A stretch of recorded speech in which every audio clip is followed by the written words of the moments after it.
आप सभी को मेरी नमस्ते और जय हिंद। मेरा नाम आभास सैनी है। वर्बल मैथ बाय आभास सैनी में आप सभी का स्वागत है। कुछ बढ़िया क्वेश्चन पहले दिखा देते हैं। ये वाले क्वेश्चन को लेकर बच्चे चिंतित हैं, सीपीओ में आया है। ठीक है, थोड़ा इसको बड़ा कर देता हूँ। ये वाला क्वेश्चन, ठीक है, ये वाला क्वेश्चन, ये वाला क्वेश्चन, ये वाला क्वेश्चन, इसको भी देख लो। ये वाला question, one by one start करते हैं। सबसे पहले पीछे से ही स्टार्ट करते हैं, स्लाइड चेंज करनी पड़ेगी। ठीक है, और तो नहीं है, और भी होंगे तो बता देना। अभी शॉर्ट वीडियो रखते हैं, इसको शॉर्ट में ही बता देता हूं। ठीक है, सॉल्यूशन लेते हैं। सबसे पहले कॉट थीटा निकालना था। वन ऑफ द आंसर ऐसे लिखना चाहिए एसएससी को देखा जाए तो, कि which of the following can be the value of cot theta. तो शुरुआत करते हैं। आपने बोला है वन को लिख दो sine square theta plus cos square theta sine square theta minus 3SC equals to 0 लिखा हुआ है। आपने बोला एक काम करो, 2S स्क्वायर इसमें से 2 दे दो, -2SC, और एक सी स्क्वायर बच गया SC इक्वल्स टू 0। ठीक है, अगर मैं यहां से, आपने बोला कि अगर आप यहां पे ऐसे ले लो, 2S बाहर ले लो तो S माइनस सी, और यहां पे आपने -C बाहर ले लिया तो S माइनस सी बराबर 0 आ गया। तो एक तो S माइनस सी और एक आ गया 2S minus C equals to 0। तो बच्चे एक्चुअल में वन बता रहे थे आंसर, वन भी वन ऑफ द आंसर हो सकता है, क्योंकि अगर या तो ये 0 है या फिर ये 0 है। ठीक है, चैलेंज करना चाहो तो कर सकते हो, अगर मानेंगे तो मान जाएंगे, बट वन ऑफ द दो भी करेक्ट आंसर है। अब मैं अगर बात करूं पहले केस में S माइनस सी बराबर 0, तो S बराबर C। ठीक है, अगर इस हिसाब से देखोगे तो आपसे कॉट पूछा है तो C अपॉन S की वैल्यू 1 ऑप्शन में था नहीं। दूसरे वाले में देखो 2S माइनस सी बराबर 0, तो आप बोलोगे 2S बराबर C, तो C बराबर S की वैल्यू 2। तो यही आंसर मार्क कर देना था, 2 आंसर मार्क कर देना था।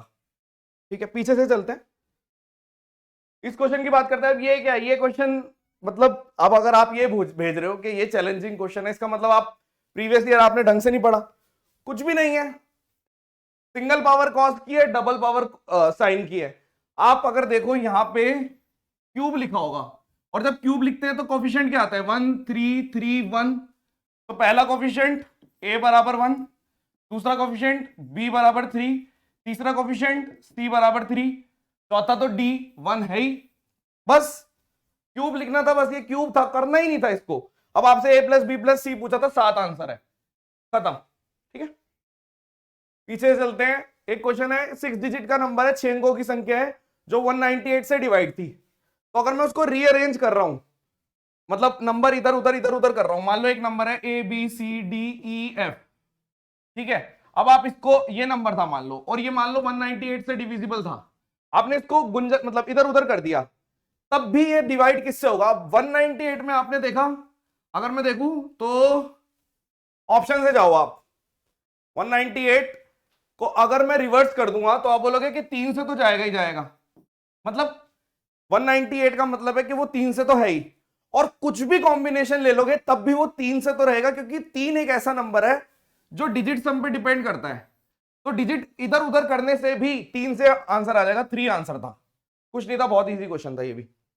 एक और, फिर से अब ये नंबर दे रखा है 88 से डिविजिबल है। अगर नंबर को फिर से रीअरेंज कर दिया इंक्रीजिंग ऑर्डर में, तो आप बताओ जो नंबर होगा वो किससे डिविजिबल होगा। आपने बोला 6 plus 4 plus 7 plus 5 plus 9 plus 2।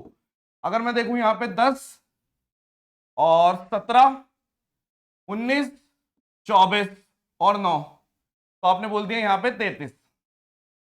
ठीक है, यानी कि अगर डिजिट सम की बात करें तो 6 आ रहा है डिजिट सम, या फिर आप ये कह सकते हो कि ये नंबर ऑलरेडी 3 से डिविजिबल था।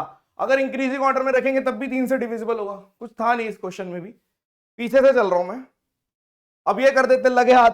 ठीक है, क्या करोगे, आपने बोला कि अगर हमें उल्टे फॉर्मूले याद है, मैं मान के चल रहा हूं आपको ट्रियो के फॉर्मूले याद है, तो अगर मैं यहां पे 2 से इधर भी इधर भी इधर भी इधर भी, तो आप सबसे पहले बोलोगे इसको लिखते हो आप साइन और कॉस, यानी कि ये है साइन 10 थीटा, ऐसे लिख देता हूं। Sine sine C plus sine T का फॉर्मूला है, तो साइन इन दोनों को जोड़ दो 9 थीटा। ठीक है, 10 लिख दिया मैंने गलती से, और यहां पे प्लस साइन कितना आ गया आपका 7 थीटा।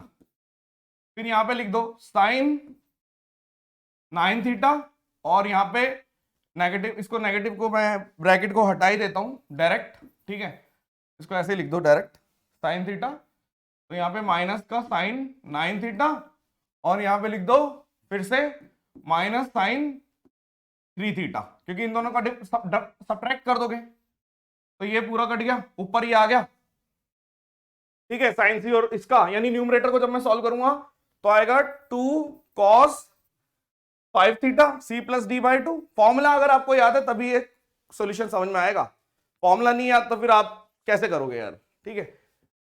और यहां पे साइन इन दोनों का कर दिया आपने 4 से डिवाइड 2 थीटा, ये न्यूमरेटर है, सिर्फ न्यूमरेटर सॉल्व किया मैंने, ये न्यूमरेटर है। अब डिनोमिनेटर की बात करते हैं, जब हम इसको लिखेंगे 2 cos और cos, तो आप बोलोगे सबसे पहले cos c plus cos d, यानी कि cos यहां पर आ गया 3 थीटा, और इसके बाद आपने ले लिया, अगर दोनों को जोड़ दिया एक बार, फिर आपने लिख दिया cos थीटा। अब इसको लिखोगे तो माइनस cos थीटा, और जोड़ दोगे तो 7, तो आपने बोल दिया यहां पे सॉरी cos लिख दिया मैंने, हाँ cos ही लिखना था, cos 7 थीटा, ठीक है। ये इससे कट गया। अब नीचे वाला देख लेते हैं, cos और cos वाला, तो 2 cos, अगर लिखोगे तो दोनों cos आएंगे, c प्लस डी बाई 2, तो 5 थीटा और cos 2 थीटा, इससे ये कट गया, यानी ये डिनोमिनेटर था, ये न्यूमरेटर था, tan 2 theta is the correct answer. I hope के ये सही हो गया होगा। फॉर्मूले कौन से यूज हुए लिख देता हूं एक बारी। सबसे पहले मैं तो ये वाला सीधा यूज करता हूं, sine C plus sine D का फॉर्मूला कितना होता है, 2 sine C plus D by 2 और cos C minus D by 2, यानी कि हम यहां से इधर भी जा सकते हैं, इधर भी जा सकते हैं। मुझे ये दे रखा था पहले, इधर चला गया, ये दे रखा था तो यहां चला गया। अब आपने बोला इसका sine C minus sine D भी होता है, sine C minus sine D होता है 2 cos C plus D by 2 और sine C minus D by 2, तो ये भी हो गया।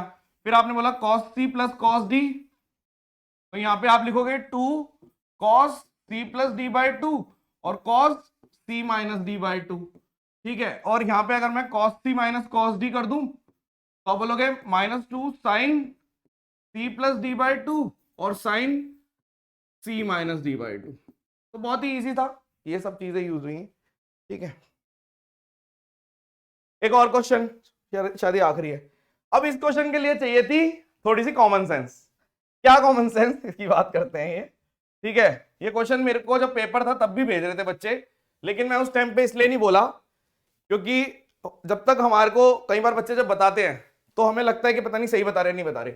इसने दिया कि ए बी डायमीटर है। आप ये देखो एक तरीके से क्या हुआ है, ये मिस प्रिंट हुआ है या फिर टाइप नहीं हो पाया ढंग से। एक्चुअल में ये ऐसे बनना था, जैसे ये सर्कल है, ए बी डायमीटर ऐसे, पहली बात तो ये यहां पे ऐसे आना था, ए बी डायमीटर कहीं से लग नहीं रहा, बी भी बाहर था, ये भी बाहर था, ठीक है।